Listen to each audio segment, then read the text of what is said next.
I'm 56, and for most of my life, I've worn two identities like matching name badges clipped to the same blazer: single mother and corporate HR lifer. I raised two boys by myself after their father walked out when they were still small enough to fall asleep mid sentence, small enough to believe a promise could be taped back together if you pressed hard enough. He left, and I decided I didn't need a replacement. I told people I never wanted to remarry because I liked my independence, because I didn't believe in compromise, because men were work, because love was a distraction. The truth is, I was afraid that letting someone in would mean letting chaos in, and I had spent my career building policies to keep chaos contained. In HR, you learn to speak in careful phrases: impactful language, psychological safety, equity, inclusion, de escalation, until you start believing life itself can be managed with the right training module. Somewhere between my first promotion and my first panic attack, I made a private vow. I would not raise the kind of men I saw making women shrink in conference rooms, the kind I saw turning feedback into war, the kind I saw treating every interaction like a contest with a winner and a loser. The world didn't need more loud, entitled men. The world needed a new model. My sons would be different. Not just good, not just nice, but evolved, conscious, gentle in a way that wasn't performative. I didn't want them to grow into boys who shoved other boys for fun and later called it leadership. I wanted them to grow into men who didn't assume they deserved the front of the line. So I started early, before their brains had even built the walls that separate me from the world. When they were toddlers and their bodies moved faster than their words, I discouraged anything that looked like roughness. If they wrestled on the carpet and someone squealed, I separated them instantly, my voice calm but final, like a policy decision. We don't put our hands on people. We don't practice hurting. We don't rehearse dominance. When they got loud, when they shouted with the bright, careless joy little boys seem to generate out of nowhere, I would crouch down and bring them into my line of sight and remind them that volume is a kind of power. Boys, inside voices. We don't take up space like that. I knew how men use space, how they sprawled on trains, how they interrupted, how they filled silence as if silence belonged to them by default. I didn't want that for my sons. If their preschool sent home a note about big energy, I interpreted it like a warning label. If they wanted to join a team sport because their classmates were doing it, I explained why I didn't like the idea. Competition, I would tell them, builds hierarchies, and hierarchies are how harm gets normalized. You win by making someone else lose, and then you learn to enjoy that feeling. I didn't want my children practicing enjoyment at someone else's expense. They would come home excited about playground victories. Mom, I almost won kickball today, and I'd smile softly and tilt the moment toward a lesson. Almost won? Why do you want to win, sweetheart? What about the kids who didn't?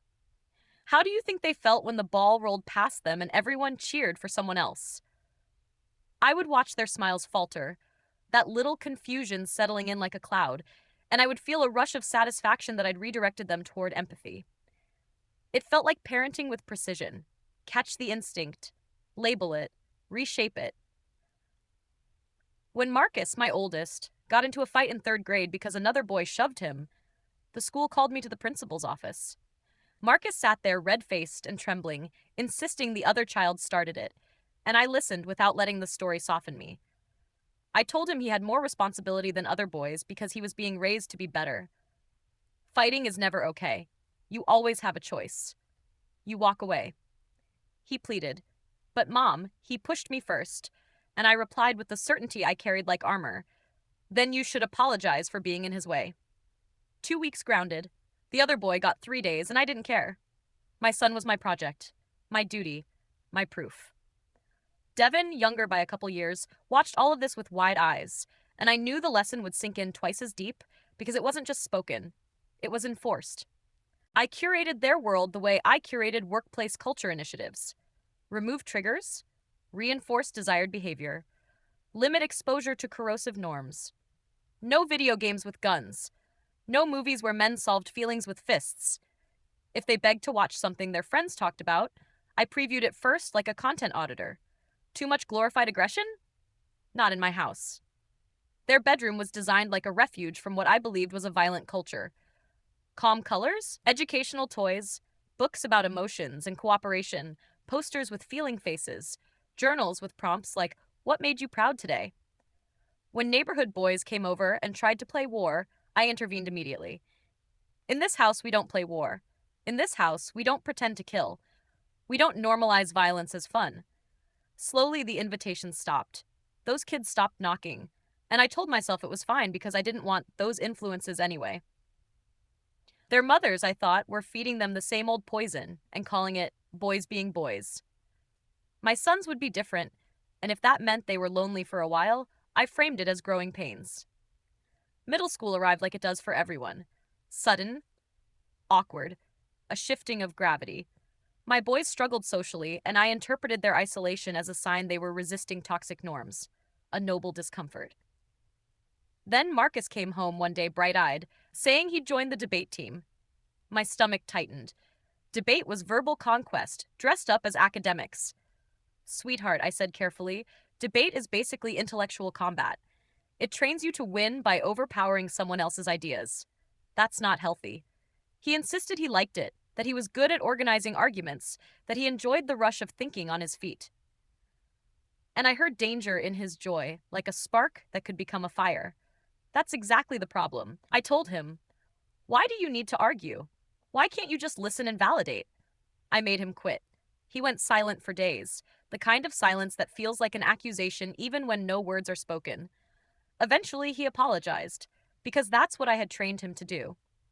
"I'm sorry for being difficult, Mom," he said, eyes lowered.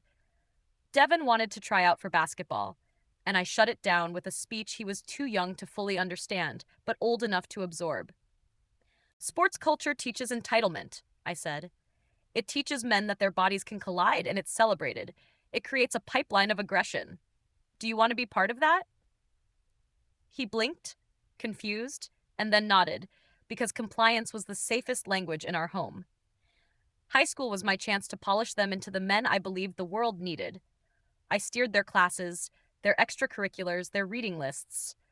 I found a feminist literature course and practically enrolled them myself. I assigned them books the way managers assign trainings, insisting these texts would open their eyes. Over dinner, I turned our family table into a seminar room. We talked about systems and privilege and historical patterns. I asked questions like a facilitator. "Boys, what did you do today to amplify women's voices?" They often stared at their plates, searching for something correct to say. Devin would offer a small example. He let Sarah answer first in history class, and I praised him warmly like he'd just completed an ethics certification. "Good. That's good. And you, Marcus?" He would hesitate, then admit he didn't know, that he'd simply gone to class and kept his head down. I would tighten my lips, not angry exactly, but disappointed in his lack of consciousness. "Every interaction is a chance to do better," I'd tell him. "The world doesn't change by accident." They nodded and ate quietly, chewing like each bite was an obligation. Neither of them dated in high school. I told myself it was a sign they were serious, focused, not distracted by superficial teenage drama. I also told myself it was safer. Teen relationships were often messy, exploitative, tangled with pressure. Better, I decided, that they learned to see girls as whole people before they let hormones hijack their intentions. I treated attraction like a hazardous substance that needed strict handling procedures. When college approached, I guided them through choices with the same measured logic I used in compensation planning. Best fit, least risk. I lectured them about consent and boundaries and how their presence might feel threatening without them meaning it. Never corner a woman in a hallway. Never insist on walking her home if she says no. Be aware of how your body and voice might register. Never disagree with a woman publicly in class. You might be speaking over her. If you feel drawn to someone, interrogate the feeling. Why her? What assumptions are guiding you? What narratives are you unconsciously consuming? Marcus called me sophomore year with a nervous brightness in his voice. "Mom, there's a girl in my study group. I think I like her." I felt a spike of alarm, as if he'd confessed he'd started smoking. I asked him if he'd examined his perspective, if he could be sure he wasn't reducing her to an idea, an image, a role. "Are you looking at her as a full person, Marcus? Are you sure you're not acting out social conditioning? He stammered, said he thought he was doing it right, that he respected her, that he liked how she thought. I pressed anyway. Attraction can be socialized, I warned. You might be responding to beauty standards you didn't invent but still participate in. He grew quiet, and after that, he never mentioned her again. Devon didn't even test the waters. He carried around a cautious watchfulness that I mistook for maturity. Once, junior year, he admitted in a small voice, I don't really know how to talk to girls, Mom. I'm always worried I'll say the wrong thing. And instead of hearing a child asking for guidance, I heard a boy demonstrating the very self-monitoring I had tried to teach. Good, honey, I said. That fear means you're aware. Awareness keeps people safe. I meant safe for women. I didn't consider what it did to him. They graduated eventually. Degrees in fields I felt good about. Marcus in sociology, Devon in library science. Disciplines that felt aligned with service, with care, with the kind of softness I valued. But when adulthood demanded outward momentum, they moved like people walking through deep water.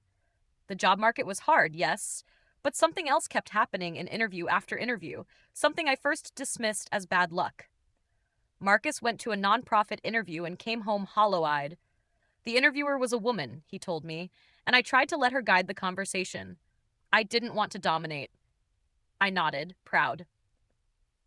That's respectful. He swallowed and said, she told him he seemed passive, disengaged, like he didn't care. He didn't get the job. I wrote it off as her internalizing patriarchal expectations. Women could be complicit too, I explained. But then it happened again. And again. Feedback that he lacked initiative, lacked confidence, couldn't articulate leadership. Devon's applications disappeared into silence. I helped him rewrite his resume the way I helped employees craft professional narratives, highlight emotional intelligence, collaboration, conflict resolution, sensitivity. HR departments, ironically, did not call. After a while, both boys drifted back into the house I'd built as their safe space, and I told myself it was temporary, that the economy was brutal, that lots of young adults moved home. But months became years in a way I couldn't file into a spreadsheet. Marcus stayed in his childhood room, the same calm tones, the same posters about feelings, the same shelf of carefully chosen books that once made me feel like a visionary mother.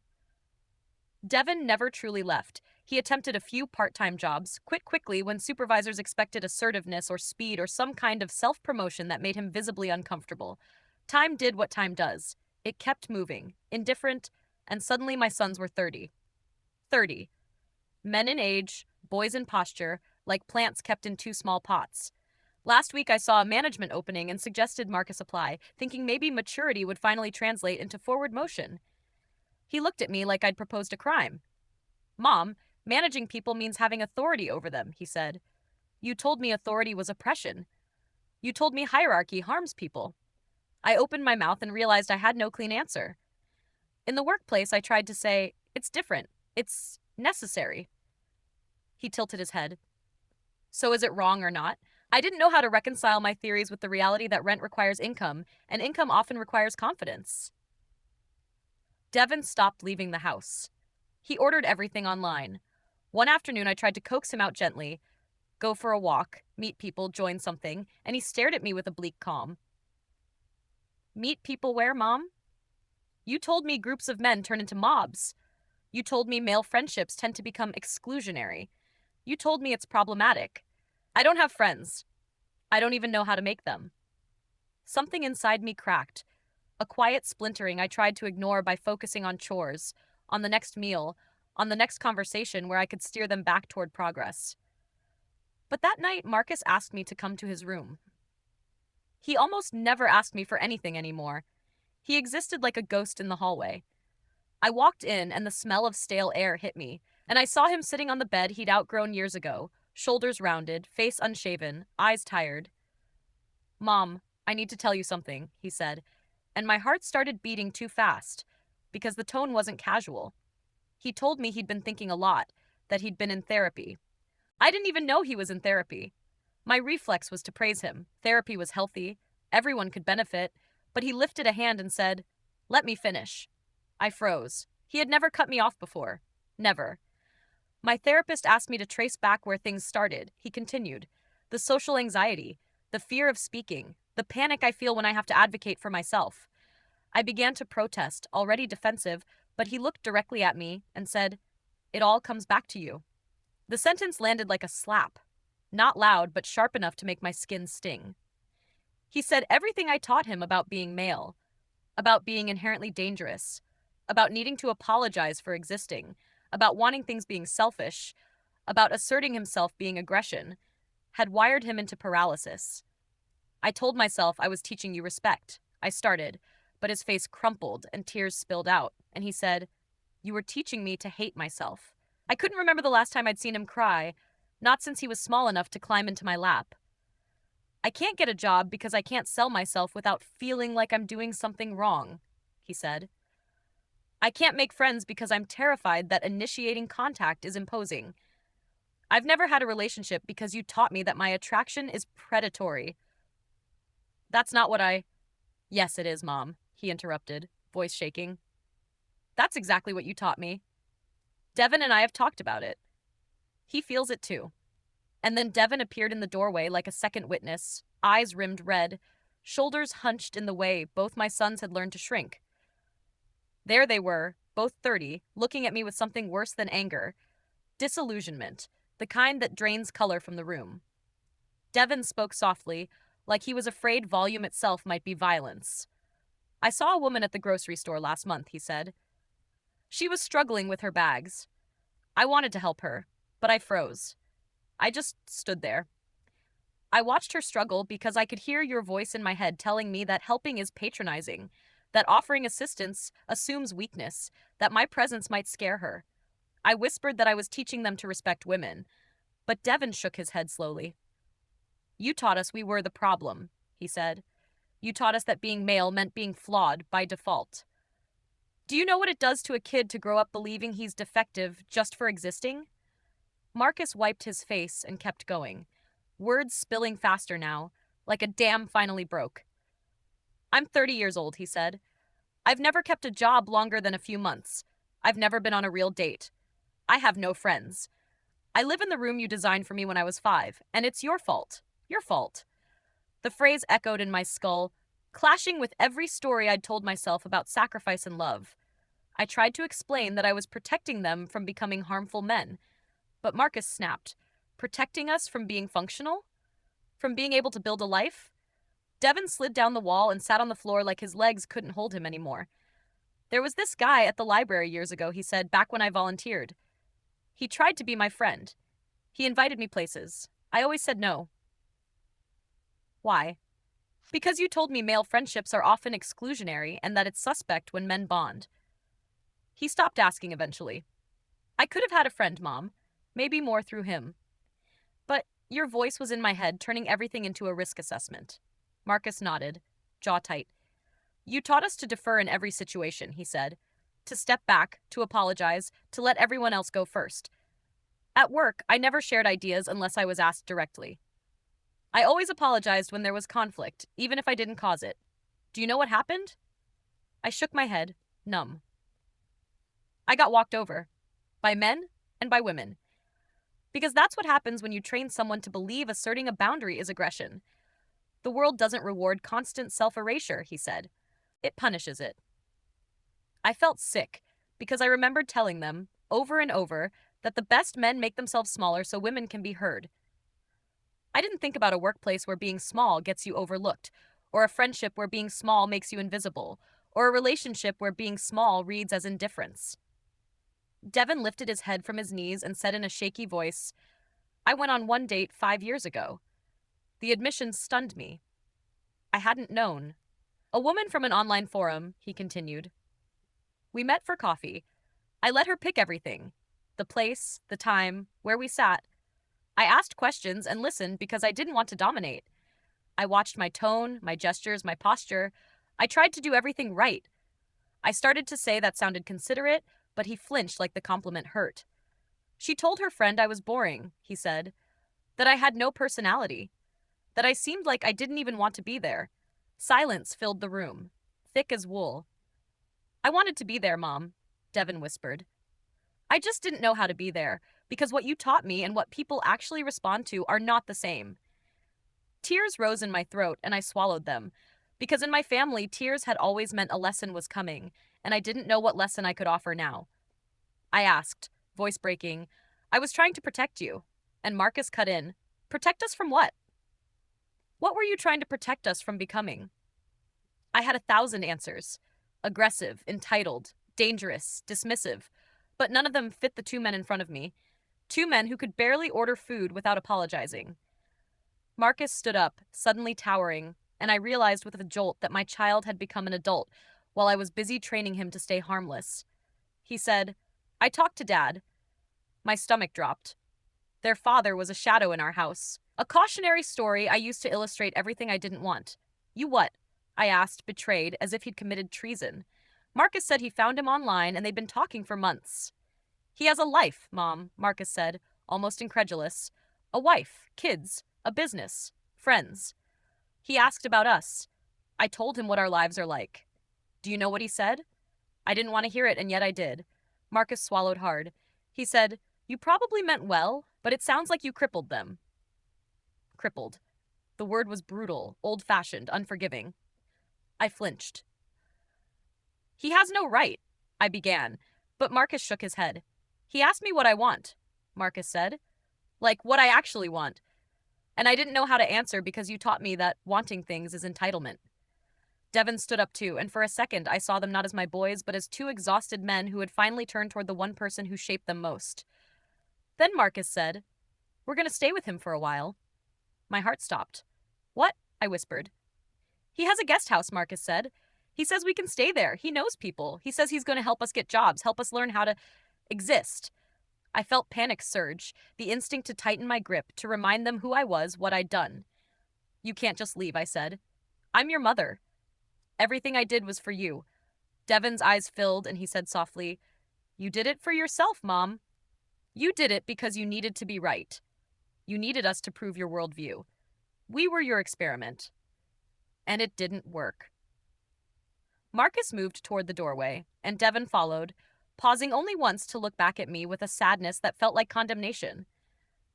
You taught us how to validate your beliefs, Devon said, but you didn't teach us how to live in the world. Then they were gone, their footsteps moving down the hall toward packing, toward leaving me behind in the house I'd filled with correct values. I sat alone in Marcus's room, surrounded by the evidence of my careful design. Neutral walls, educational posters, shelves of books about feelings. And for the first time, those choices looked less like love and more like control. I heard them in the hallway talking to each other, voices lower, but not fearful. Something in their tone had shifted, as if deciding to leave had loosened a knot. I spent the night wandering through old photos, the way people scroll through messages after a breakup. Marcus at 5 holding a flower he'd picked for me, Devon at 7 beaming with a kindness certificate, both of them smiling at 10 and 8 with the unguarded ease I hadn't heard in years. I remembered how proud I'd been of my intentional parenting, how sure I was that every correction, every restriction, every lecture was building a better future. No rough play, no war games, no violent media, no competitive sports. Apologize first, defer, make space, be aware, be smaller. I thought I was raising healers, men who would protect women by never becoming threats. Instead, I raised men who couldn't protect themselves from anything at all. Not from rejection, not from unemployment, not from loneliness, not from the simple demand to exist with confidence. In the morning, I heard a car pull up. I went to the window and saw their father stepping out, older now, but carrying himself with an easy certainty that made him look larger than the driveway. I hadn't seen him in decades. He walked toward my sons and hugged them. Real hugs, firm and full-bodied, the kind that don't ask permission from fear. He helped them load boxes into his truck. And then something I hadn't heard in this house in a very long time floated up through the cold air. Laughter. My sons laughing. It made my chest ache like grief. Their father glanced toward the house, and for a moment I imagined he could see me through the glass, see the years of ideology and intention, see the way I had tried to raise them into symbols instead of people. Maybe he'd changed. Maybe he hadn't been the monster I needed him to be for my story to hold. Or maybe the monster was never a person, but an idea that turned everything human into a problem to be solved. They drove away, and the house became painfully quiet, the kind of quiet that isn't peaceful, but empty. I sat in the living room where we'd held all those dinner table seminars, all those conversations about dismantling systems, all those lessons about their inherent responsibility, and I tried to defend myself even as the defense crumbled in my mouth. Society failed them, I wanted to say. The world is harsh. Employers are biased. Women expect contradictions. But my sons were 30, unemployed, isolated, and relieved to leave. Relieved to go to the father I'd painted as the enemy. I wondered, with a dread that felt like stepping onto thin ice, if I had confused awareness with paralysis, if I had mistaken shrinking for goodness, if I had turned a philosophy meant to expand humanity into a cage. Maybe equality wasn't supposed to mean teaching my boys they had no worth. Maybe protecting women wasn't supposed to require damaging men. Maybe I'd been so obsessed with raising the good ones that I forgot goodness without wholeness becomes a kind of brokenness. My phone buzzed late that day. A text from Marcus. We made it to Dad's. Devin and I are okay. We need space. We'll contact you when we're ready. Please respect that. Please respect that. My own language handed back to me like a mirror I didn't want to look into. I typed and deleted responses, each one either defensive or pleading. In the end, I sent only one word. Okay. Because what else could I say that wouldn't be about my needs, my grief, my fear of being wrong? I didn't send the apologies I wanted to send. Sorry I turned love into a lesson plan. Sorry I tried so hard to make you safe for others that I didn't make you safe inside yourselves. Sorry I believed righteousness mattered more than resilience. The house stayed quiet, and the quiet forced a question I had avoided for 30 years. What if my certainty had been a kind of violence too? Not loud, not physical, but persistent and shaping, cutting off possibilities the way a gardener trims a tree into a decorative shape until it can't grow naturally anymore. I sat there in the emptiness, surrounded by the artifacts of my intention, and I let the thought finish itself even though I hated it. Maybe I had been wrong about what strength is, wrong about what masculinity can be, wrong about what it means to raise good men. Maybe the man who left, who I cast as the villain so I could be the hero, would end up being the one who teaches my sons how to stand up straight. And maybe that makes him, in their story, the rescuer. And me? Not the protector I believed I was, but the person they finally had to escape. If this confession kept you hooked, make sure to subscribe, like, and share. We share powerful true stories every day that explore the complex realities of life.